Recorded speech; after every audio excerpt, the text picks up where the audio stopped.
one.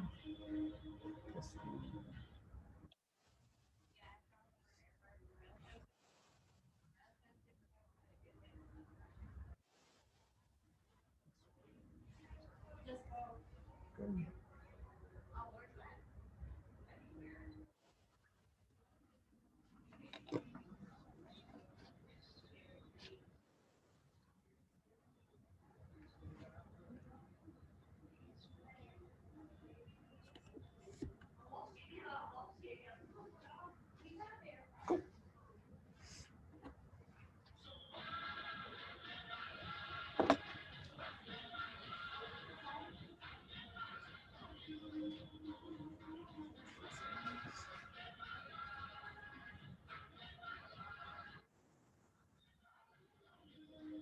Do that and do that. Back over here.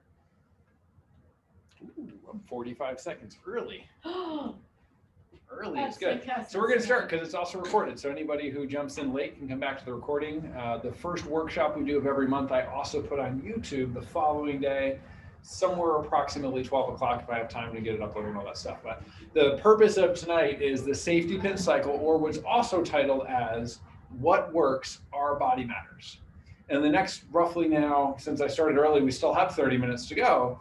The question really is less of what we're going to share and more of who you're going to show up being. Because if you show up to the class just simply because it is a requirement of being a patient in this office, you are not open to any of the information, you don't have a desire to learn how to be healthier and how to change some of the situations that put you into the problems that brought you to us in the first place, then now what's left of 29 minutes will be a complete waste of our time. And that's just simply not okay.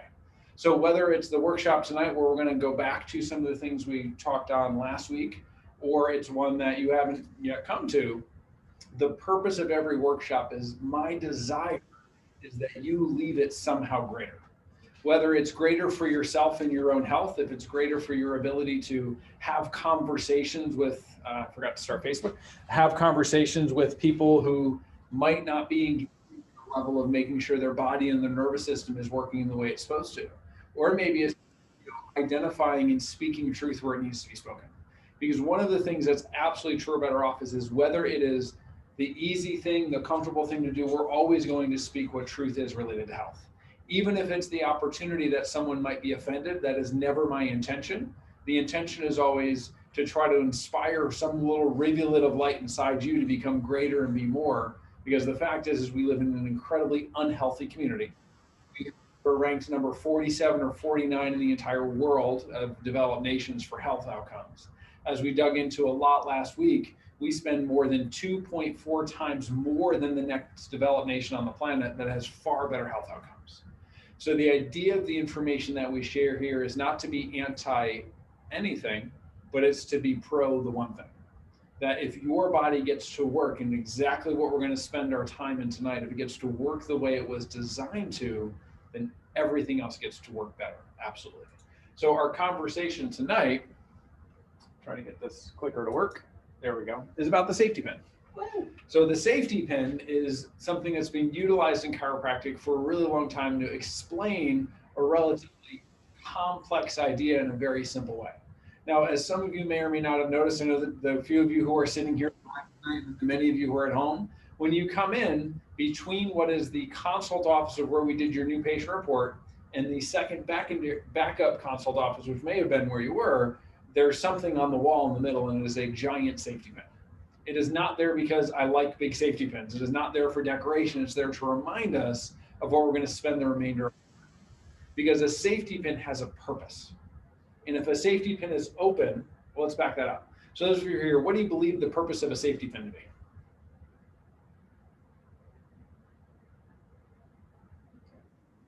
So you're kind of under pressure because there's only a few of you live. Something. To hold something, right? Yeah, hold So, it together. so if we think back to like what we used to use safety pins a lot, and like this cloth diaper for this beautiful little baby, and hopefully the baby and the cloth diaper are both super clean at the moment. When you put the safety pin in, it's to hold that diaper onto that baby. We can think about if that safety pin opens, what'll happen at some point during the day with that baby, and it's gonna make a mess.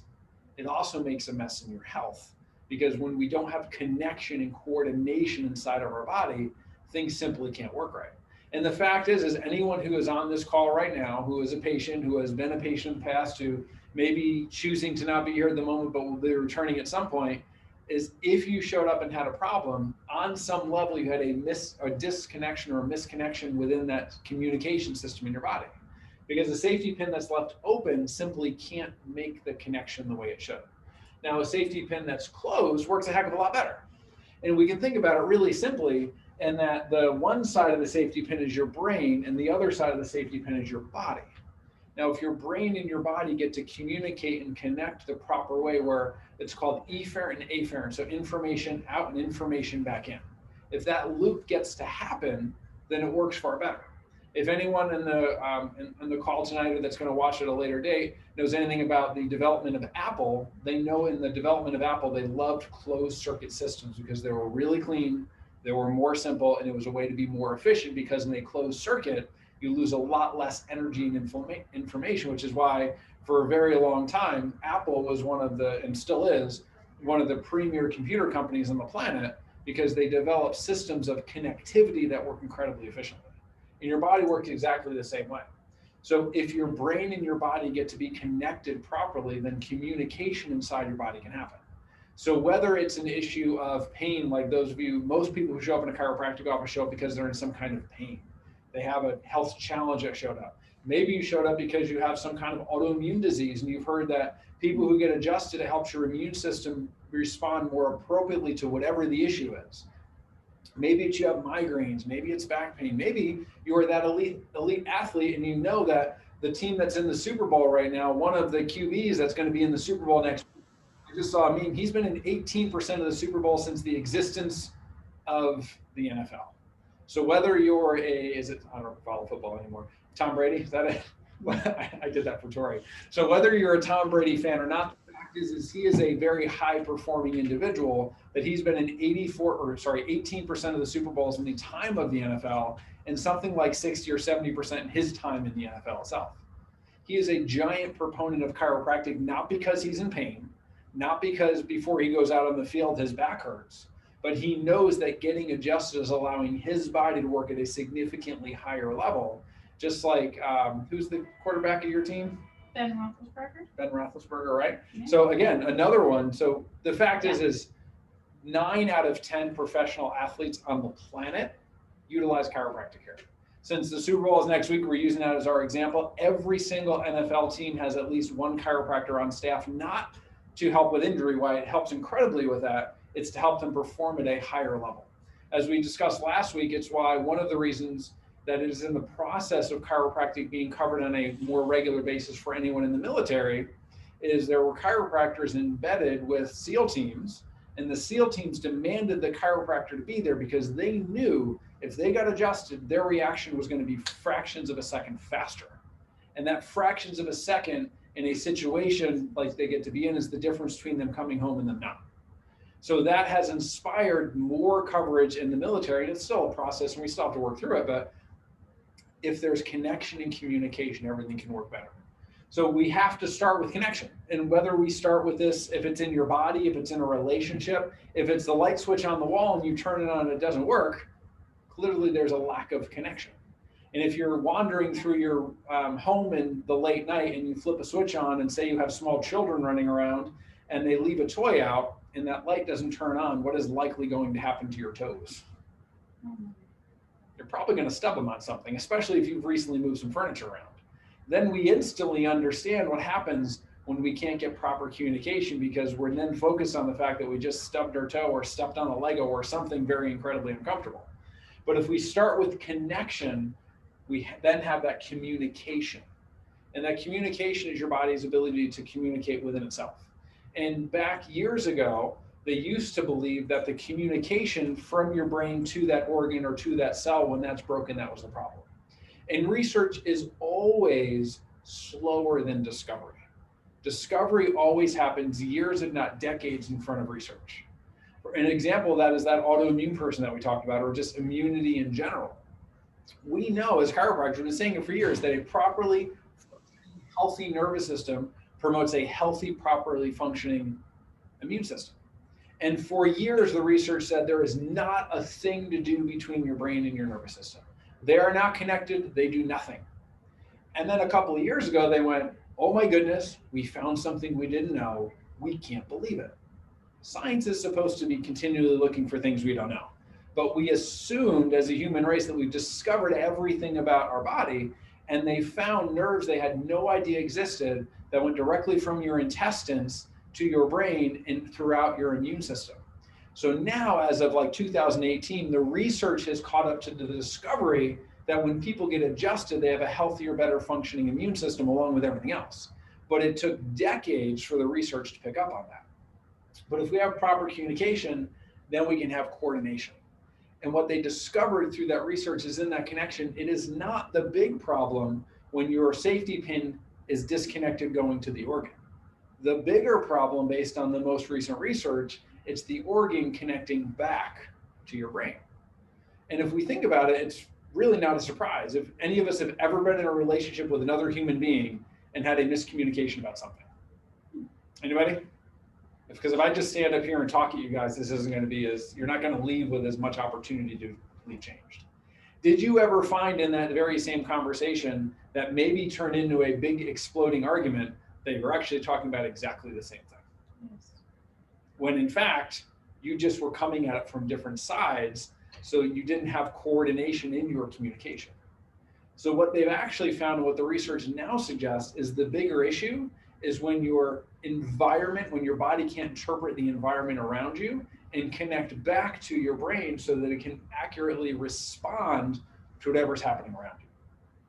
So now we know whether that breaking communication is on the way out, which isn't as severe, or back on the way in, because if communication on the way in is bad, then there's no way in the miraculousness of your nervous system and the body that we were created with that a brain that gets bad information can accurately respond to the environment around it, right?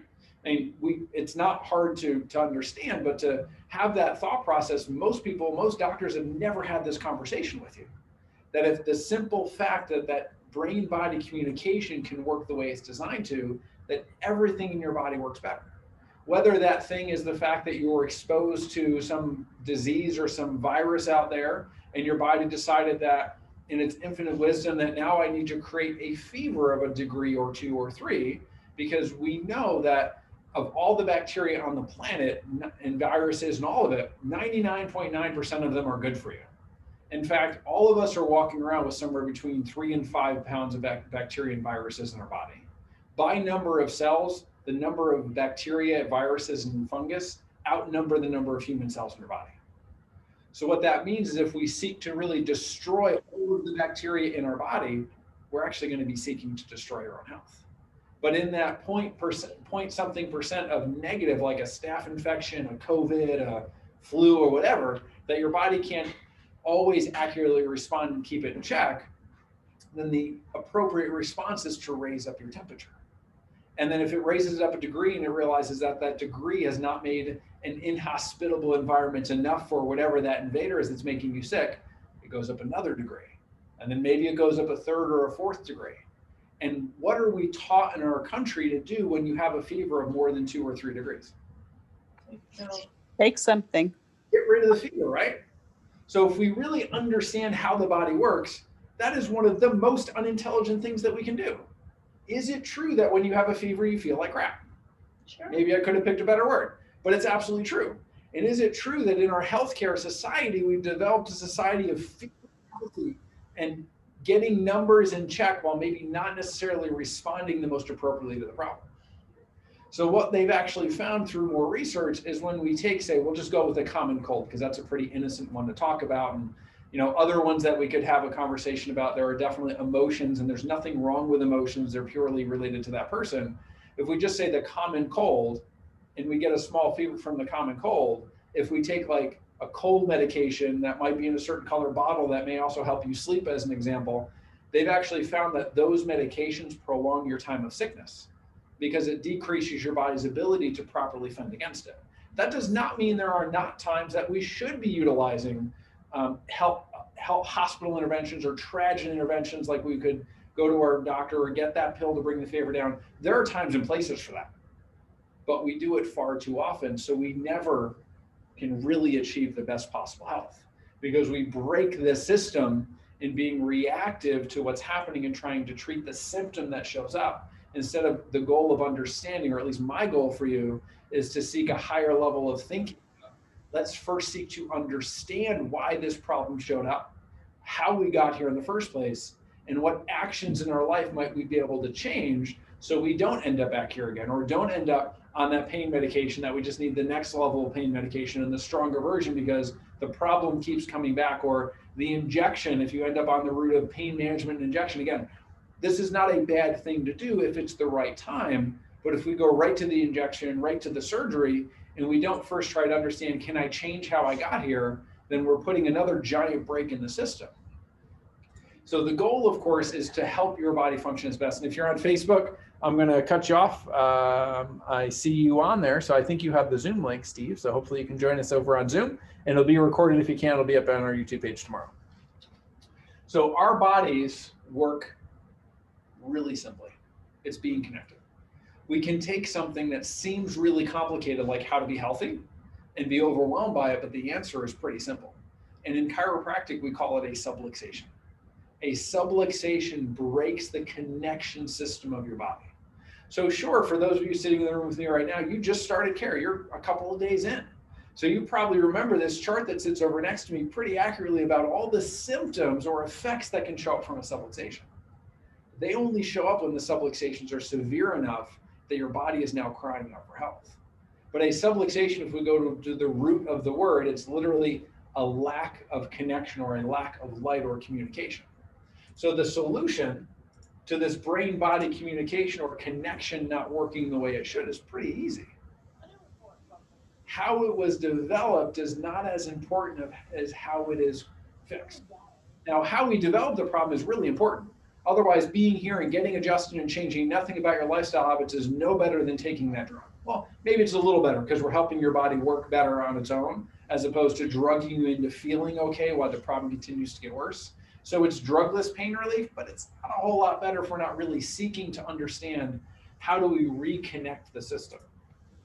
How do we be that person, whether our goal is to be that elite athlete that's at the top of their game, maybe going to the Olympics or striving to go to the Olympic one day, or maybe it's someone who isn't on that elite athlete side and they just want to simply have more energy at the end of their week so they can go do things they want to do at the end of the day or end of the week, like maybe go to the gym, maybe go out with friends when we're allowed to do that, or wherever your comfort level is with that. Maybe it's not get home at the end of the day and being so exhausted by the fact that you went to work for the day that you don't even have anything to enjoy in life. Wherever you are, Nellie asked all of you a question at the end of our first day together, and it was something along the lines of, if we can find we can help you, and if you choose to have us help you, what would you like to see different about your health? And for many of you answered to feel better. And Nellie's great. She didn't take that answer. And when Tori fills in, because Tori was our tech CA for years, she doesn't take that answer either. Because if all you're here to do is feel better and not actually elevate to your highest level of health, then again, we're not really getting to the source of what's possible, because we were all created to live incredibly healthy, thriving lives. And if we're living in a system, which we are living in, of tragedy intervention healthcare, then we can just only have stop points when that flaming car drives by us and we have to really pay attention to what's going on. Or we could choose to really engage in our process of helping our body work better. So whether it's the athlete over here, or maybe it's the intellectual athlete, people who have proper connection and communication in their body simply work better. It doesn't matter if you're at that 8 or 5% body fat, or you can run a sub 4-minute mile, or maybe you have a very sedentary lifestyle. Maybe it's you're dealing with, like a couple of our patients right now, they're dealing with a form of cancer, whether it's colon cancer or breast cancer or something else, or maybe it's you're dealing with some kind of sickness where you're still allowed to come out into the world and you're not having a quarantine at the moment. It doesn't matter what it is. If your body is communicating and connecting, you're going to have a better opportunity to work better. This is not keep showing up to chiropractic, keep getting adjusted. I obviously believe that's a really good idea, because I'm going to get adjusted at least once a week for the rest of my life. And there's research to back up why to do that. No matter what the challenges in your life, if your brain can talk to your body properly and your body can talk back to your brain, it's going to be easier. It's that simple. So if we have connection, communication, coordination, then we can live in health. And later after you leave, simply because we don't have time, I want to finish early on purpose tonight, is just look up what the definition of health is. It is not feeling okay. It is something, and I don't have the whole thing memorized, but it is something along the lines of complete social, physical, economic, psychological, and there's a couple other ones, well-being. There's like 5 or 6 or 7 areas of life it touches on if you just look it up online. But most of us think health is, I feel okay, so I must be okay, and I'm just going to keep on going. If that's where you're living, or maybe you know someone who's living there, we're missing out on really what's possible. Because when your body gets to work the way it should, when your brain and your body work together, then we can live at the highest level of health. And even EMTs know this, even first responders know this. If they show up because that flaming car happened to be there, and there happens to be some kind of major tragedy like that, they don't show up and wonder if you're eating right. They don't care if your protein to carbohydrate level is proper, if you took your supplements or you hydrated properly that day. Do you need to eat and drink water to live? Absolutely. But it's not a vital need in a moment of tragedy. They're going to check for primarily 3 things. They're going to see if there's any broken bones, any parts that are sticking out that shouldn't be sticking out. They're going to see if there's blood coming out, if you're breathing. And the last thing they look for is nervous system function. And the thing they know to look for first is nervous system function. Because in levels of triage of importance of your body, the second there is no communication between your brain and your body, there is nothing more impactful to the negative effect of your health than losing the connection between your brain and your body. Now, if it's a subluxation, it's cutting like 60% of that communication, and you're still getting to experience life. It doesn't make it any less detrimental. It just means it takes a lot longer for the significant problems to show up. That also means that if you're someone who's been utilizing or dealing with your issue for a long time, and it's been there for months or years or decades, that we might need months or years or decades to really help your body function the way it's supposed to. And my goal for every single person, the first time I meet you, it's what we call the hello that lasts a lifetime. So I pause outside of that exam room door before I walk in. I read over and memorize your application for care, the things you wrote down of the reasons you came in. It's why when I walked in that first day, I could tell you all the things you were here for. That's not by chance. And I think to myself that, I'm going to greet this person. Hopefully I find I can help this person. And they're going to choose to engage in healthcare that's really about living at their absolute best and not just simply feeling okay and getting by. I don't know if that's true for anyone on the line or anyone sitting in front of me right now, but I can certainly hope that we can find highest ground so you can live your absolute best, most vital life. I don't know if you're going to be in for that. I don't know if you're going to be gone the moment your symptoms are gone.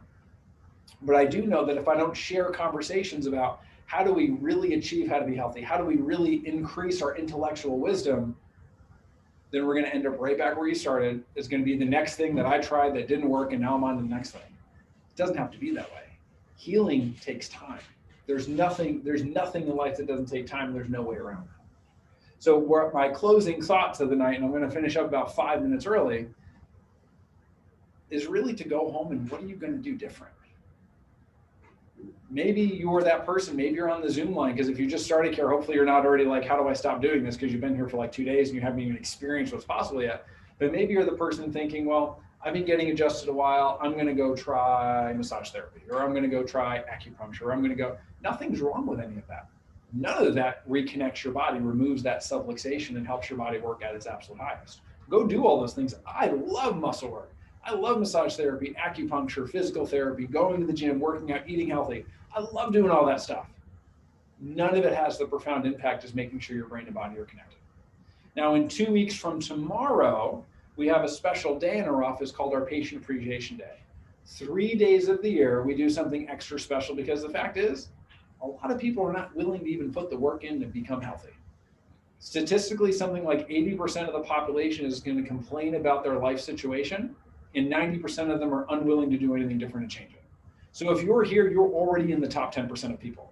And if you're engaging and showing up in these classes, you're probably in the top 1 or 2% of people who are really willing to do something different.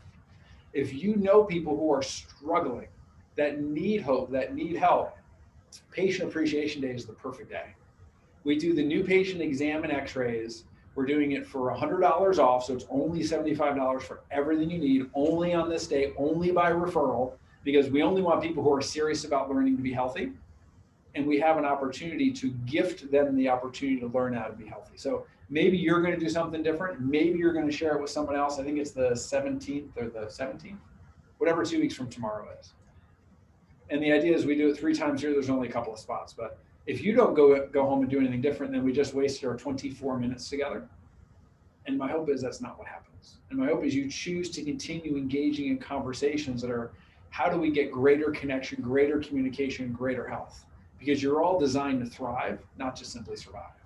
So we're going to end a couple minutes early tonight, as promised, and think about who are the people that need to be here. And if you're here, feel free to share with Tori. She'll write their names down. We'll make sure we reach out to them. And, I don't know if they're ever going to come in. I don't know if they're going to want an exam. I don't know if they're going to want to get adjusted. I don't even know if I'm going to want them on my table.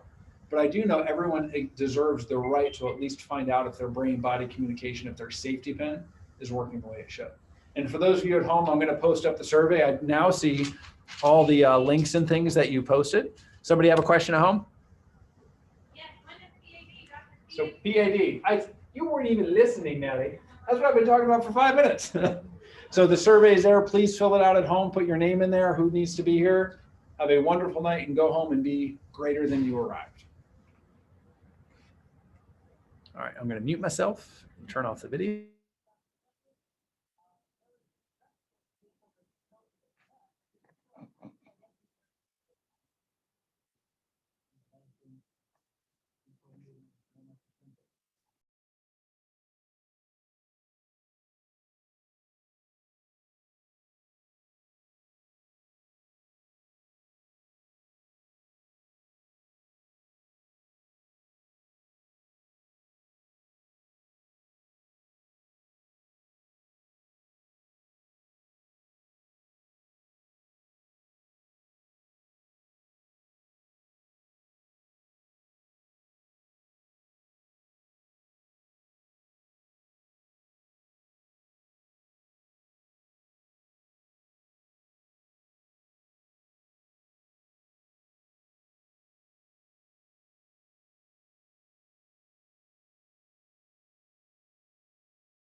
All right, everybody at home online. So I am going to end the Zoom. So hopefully you've clicked on that survey. And if not, please jump into chat.